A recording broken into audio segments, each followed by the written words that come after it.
Well, the expectation from COP22 are the ones of strengthening the process launched with the Paris Agreement and creating a transparent system to enforce the national determined contribution.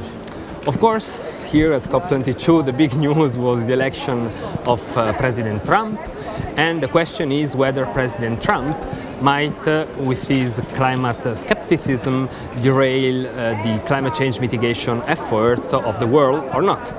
Three are the scenarios. Scenario one, which is discussed, is the potential of President Trump to withdraw from the Paris Agreement.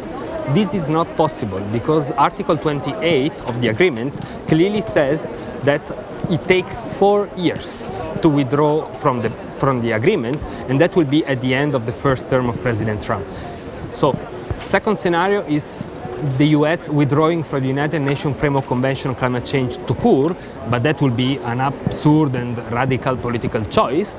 The other scenario, which is more likely, is the one of seeing President Trump completely ignoring the commitments adopted by Obama. That will be extremely dangerous and damaging to the Paris process, because if the United States are not going to deliver on their own targets, other countries like China and India might say, look guys, why should we do our homework while you don't do yours? So I think that there are a lot of discussion going on nowadays on these issues. Enforcement of the Paris Agreement is the key topic discussed here.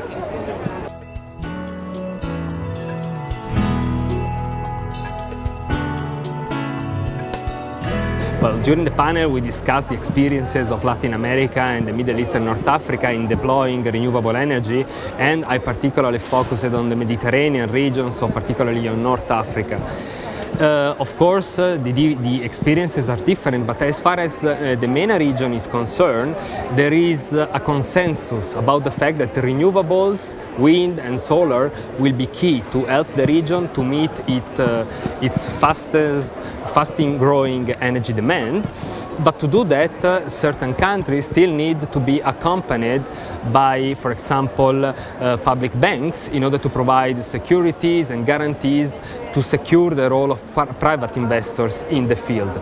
In this framework, we at Bruegel made recently a proposal about the creation of a sustainable energy fund for the Mediterranean, aimed at channeling private investments in the region through a deeper cooperation of the European public banks, like the European Investment Bank, the European Bank for Reconstruction and Development, and other national public banks, in order to aggregate them and really provide them the leverage to scale up the renewable potential of the region, which continues to be untapped today.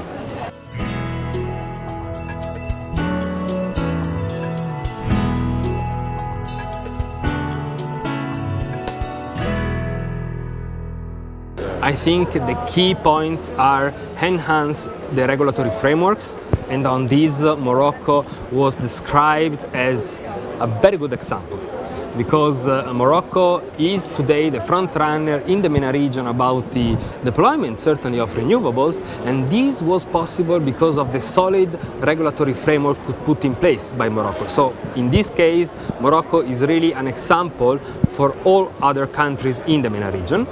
And then you need to provide solid financing schemes in order to accompany private investors by covering part of the country risk, or at least helping them in entering a sector which by definition has very high initial cost, capital cost, and very long-term returns.